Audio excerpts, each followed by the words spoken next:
మన ప్రభు అయిన యేసుక్రీస్తు యొక్క అతి శ్రేష్టమైన నామంలో మీ అందరికీ కూడా సమాధానము కలుగును గాక. ఆమేన్ ఆమేన్. 103వ కీర్తన 103వ కీర్తన మొదటి చరణం నేను చదువుతున్నాను. నా ప్రాణమా యెహోవాను సన్నుతించుము, నా అంతరంగమున్న సమస్తమా ఆయన పరిశుద్ధ నామమును సన్నుతించుము. నా ప్రాణమా యెహోవాను సన్నుతించుము, ఆయన చేసిన ఉపకారములలో దేనిని మరవకము. పిల్లారా, ఇక్కడ దేవుని యొక్క సన్నిధిలో ఈ వాక్యాన్ని మన జీవితంలో నిజంగా ప్రతిరోజు జ్ఞాపకం ఉంచుకునే వారంగా ఉండాల.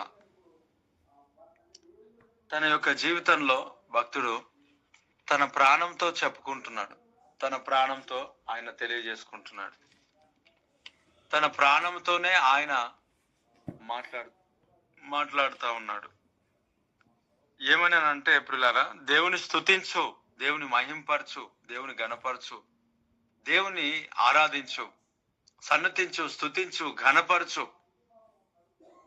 ఎప్పుడు ప్రభును స్తుతిస్తాం, ఎప్పుడు ఆ ప్రభును గణపరుస్తాం, ఎప్పుడు ఆ ప్రభును మనం ఆరాధన చేస్తాం. కృతజ్ఞత భావం అనేది మన హృదయంలో ఎప్పుడు కలుగుతూ ఉంటుంది అని అంటే, అక్కడ చెప్తాడు, నా ప్రాణమా ఆయన చేసిన ఉపకారములలో దేనిని మర్చిపోవద్దు అని దేవుని యొక్క మాటల్లో సెలవిస్తున్నాడు. మర్చిపోవద్దు, మరువద్దు, అంతే. అంటే ప్రియులారా చూడండి, దేవుడు చేసిన ఉపకారములను మర్చినప్పుడు ఖచ్చితంగా ప్రభువునకు కృతజ్ఞతాస్తుతులను మనం చెల్లించలేము. ఈనాడు అనేకులు దేవుడు మన పట్ల జరిగిస్తున్న అద్భుతమైన కార్యాలను మర్చిపోతున్నాం కదా. ఎన్నో రకముల దేవుడు ఆశీర్వాదమును, స్వస్థతను, విడుదలను దేవుడు ఇస్తుంటున్నాడు. వాటన్నిటినీ మనం మర్చిపోతున్నాం, వాటన్నిటినీ మనము జ్ఞాపకం ఉంచుకోవట్లేదు. ఒకవేళ జ్ఞాపకం ఉంటే 1-2-3 విషయాలను బట్టి మనం కృంగిపోక, నిత్యము దేవుడు మనకు సహాయకుడై నడిపిస్తున్న ఆ క్షేమకరమైన పరిస్థితిని బట్టి మనం ఎల్లప్పుడూ దేవుని స్తుతిస్తానే ఉంటాం. మన జీవితంలో దేవుడు చేసిన మేలులను మనం ఒకసారి తలంచుకోవాలా. అవి ఎంతో గొప్పకరమైన పరిస్థితిలోనికి మనల్ని తీసుకొస్తాయి. కృతజ్ఞత కలిగిన వారి జీవితాలు నిజముగా ఎంతో ఆశీర్వదింపబడతాయి, ఎంతో దీవించబడతాయి. కృతజ్ఞత లేని వారు వేల కొలది కూలిపోయినారంట. ఈ స్తుతించడం అనేది, ఈ మహింపరచడం అనేది దేవుణ్ణి కృతజ్ఞత కలిగి ఉండటం అనేది, కృతజ్ఞత కలిగి ఉండటం. ఆయన చెప్తా ఉన్నాడు ప్రాణానికి, ఆయన చేసిన ఉపకారములన్నిటిలో దేనిని మరవకూడదు, అన్నిటిని జ్ఞాపకం ఉంచుకొని ప్రభువునకు స్తుతులు చెల్లించు, మహిమ చెల్లించు. ఈ ఉదయకాలము దేవుని సన్నిధిలోనికి మనం వచ్చాం కదా. దేవుడు మన జీవితంలో రాత్రికాల సమయంలో, నిన్నటి దినములో, అలాగే ఈ వారములో మన జీవితంలో ఎన్నైతే మేలులు దేవుడు చేశాడో వాటన్నిటిని బట్టి దేవుని స్తుతించాల. కొన్ని సందర్భాల్లో దేన్ని బట్టి ప్రభుని స్తుతించాలంటే, ఎవరికి లేని ధన్యత రక్షణ అనే ఒక అనుభవము, నరకములో నుండి తప్పించి ఆయన రాజ్య నివాసునిగా, ఆయన రాజ్య వారసునిగా మనల్ని ప్రభువు చేశాడు కదా. అందుకొరకే ఈ యొక్క ముఖ్య కారణం, వెండి బంగారంలో క్షయమయ్యే ఈ వస్తువుల చేత ప్రభు మనల్ని రక్షించలేదు. అమూల్యమైన క్రీస్తు యొక్క రక్తము ద్వారానే దేవుడు మనల్ని రక్షించాడు, కాపాడాడు. ఆయన రక్తము బట్టి మనం ప్రభువునకు స్తుతించాలి, ఆయన త్యాగాన్ని బట్టి మనం స్తుతించాలి, ఆయన యొక్క మరణమునకు అప్పగించుకున్న విధానమును బట్టి ప్రభువును మనం స్తుతించాలి, మన పాపములు క్షమించబడిన కారణము చేత ప్రభువును మనం స్తుతించాలి, మన నేత్రములు తెరిచిన కారణము చేత ప్రభువును మనం స్తుతించాలి, సన్నుతించాల, మహింపరచాల. ప్రియులారా చూడండి, మనము ఏ జాబ్ లో అయినా ఎక్కడైనా సరే నమ్మకంగా ఉంటేనే కదా వారు మనల్ని ముందుకు తీసుకెళ్తారు. నమ్మకంగా ఉన్నప్పుడు, కృతజ్ఞత అనేది వారికి లేనప్పుడు ఖచ్చితంగా వారికి ప్రమోషన్స్ అనేటివి ఉండవు కదా. ఇప్పుడు ప్రమోషన్స్ అనేటివి ఎప్పుడు ఇస్తారు అని అంటే, వారి యొక్క ఆ చూస్తారు కదా వారి యొక్క ఆ పని ఎట్లాగుంది అనేది, పనిని పరిశీలిస్తారు కదా, పనిని పరీక్షిస్తారు కదా. ఆ పనిని పరీక్షించి ప్రజెంట్స్ ఆబ్సెంట్స్ ఎన్ని ఉన్నాయి, ఎలాగున్నాయి, అసలు ఈయన యొక్క లేక వీరి యొక్క వర్క్ ఎలాగుంది అనేది పరీక్షిస్తారు కదా, హిస్టరీ చూస్తారు కదా. చూడండి, వారు ఎంత తగ్గించుకొని కృతజ్ఞత కలిగి ఉంటామో అంతగా దేవుడు దీవిస్తాడు. మనుషుల దగ్గర మనం నిజంగా మనుషుల దగ్గర తగ్గించుకుంటేనే ఎన్నో మేలులు మన జీవితంలో దేవుడు చేస్తాడు. వారు మనుషులు మనకు ఎన్నో రకములుగా ఈవులు నీయడానికి వారు ప్రయత్నిస్తూ ఉంటారు.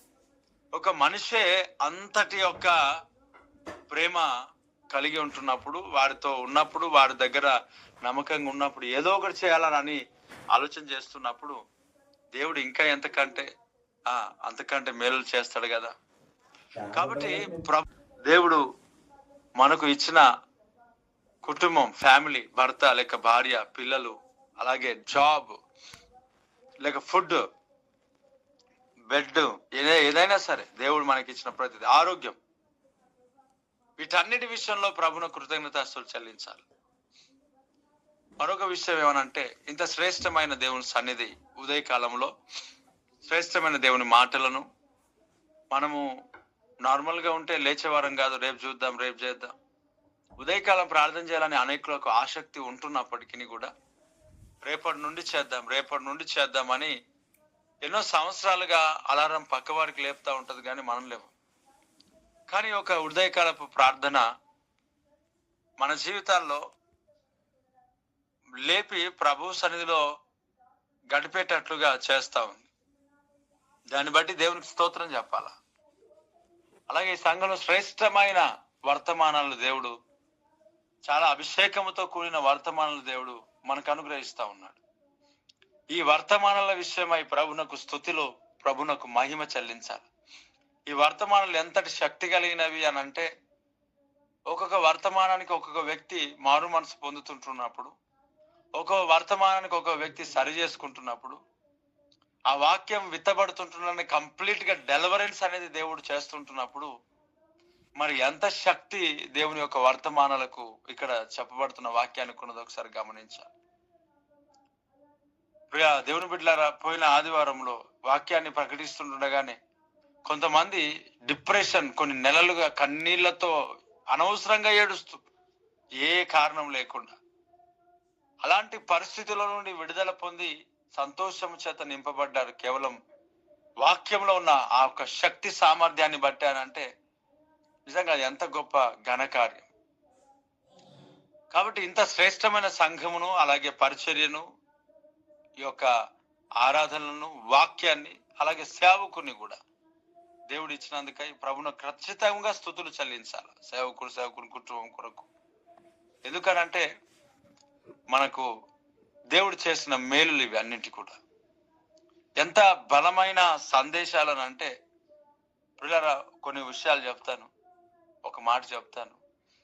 కొన్ని వర్తమానాలకి వారి దగ్గర కానుక, ఆఫరింగ్ డబ్బులు జోబులో లేకపోయేసరికి వారికి కలిగిన బంగారమును, అంటే అట్లా అని చెప్పి మరి మనకు బ్యాంక్ బ్యాలెన్స్ బంగారం ఉంది అనుకున్నారు, రోజు కాదు, అది ఉపయోగకరంగా పరిచర్య కొరకు వాడబడతాయి. బంగారంను అనగా ఆ రింగ్స్ కావచ్చు, వారికి చెవులకున్న కమ్మలు కావచ్చు, ఆ ఆఫరింగ్ బాక్స్ లో వారు వేస్తున్నారు అని అంటే అది నార్మల్ విషయం ఏం కాదు కదా. ఒకసారి ఆలోచన చేస్తే, ఒక చిన్న దేవుని యొక్క పని పరిచర్యలో ఇంతటి సమర్పణ కలిగి ముందుకు నడవడం అనేది ఒక మనిషికి అసాధ్యం. అది పరిశుద్ధాత్మ దేవుని యొక్క కార్యం. Praise the Lord. అది వాక్యముకున్న శక్తి, అది వాక్యముకున్న బలం, అది వాక్యముకున్న ఏమంట, ఇంకా ఎవరు ఆపలేరు కదా. వాక్యం కంటే ఆ వాక్యం అంత శ్రేష్టమైనది కదా. దేవుని కొరకు మన వ్యక్తిగత పరిస్థితులను అన్నింటినీ చంపుకొని మరి దేవుని పనిలో మనం పాలు పంచుకోవడానికి ప్రయత్నం చేస్తున్నామని అంటే అనేక సందర్భాలు మరి వాక్యానికి దేవుని యొక్క సన్నిధిలో ఇక్కడ ఎంతటి అద్భుతమైన కార్యములు జరుగుతున్నాయో మనం ఆలోచన చేసుకొని మనం ఖచ్చితంగా దేవునికి మనం స్తుతించాలి. ఈ పని, ఈ పరిచర్య, ఈ సంఘం కేవలం మనకే కాదు, అనేక ప్రజలకు దేవుడు ఆశీర్వాదకరంగా ఉంచాడు. అది 100% నేను ఖచ్చితంగా చెప్పగలను. దేవుని పని చేస్తున్న, పరిచర్య చేస్తున్న వారికే ఇంకా గొప్పగా దేవుడు ఈ పరిచర్యను ఆశీర్వదించాడంటే అది మనం ఖచ్చితంగా దేవుని స్తుతించాలి. కొంతమంది వారు ఎంతగా దీవించబడ్డా ఈ వీటి విషయంలో వాళ్ళు ముందుకు సాగరు. నిన్న ఒక సేవకుడు, మనతో ఉన్న సేవకుడు ఇంకో సేవకునికి మనతో వస్తాడు రెగ్యులర్ గా. ఆ వ్యక్తికి అన్నాడు, ఇక్కడ నువ్వు అన్ని రకాలుగా బలపరచబడుతున్నప్పటికీ కూడా నువ్వు కృతజ్ఞత లేదని అంటే ఆయన అంటాడు, నేను ఇక్కడేం బలపరచబడలేదు. నేను అన్నాను, అదే మాట స్థిరపరచు ప్రభా అని అనుకున్న మనసులో. దేవునికి స్తోత్రం. పిల్లలు చూడండి, కృతజ్ఞత కలిగిన వారమై మనం ఉండాలి. కృతజ్ఞత. ఆయన చేసిన ఉపకారములను మర్చిపోకు. ఆయన చేసిన మాటలన్నిటిని ధ్యానించు. దేవుని సన్నిధిలో వాటన్నిటిని ధ్యానించు, ప్రభును స్తుతించు. గొప్ప కార్యాలు దేవుడు చేస్తాడు.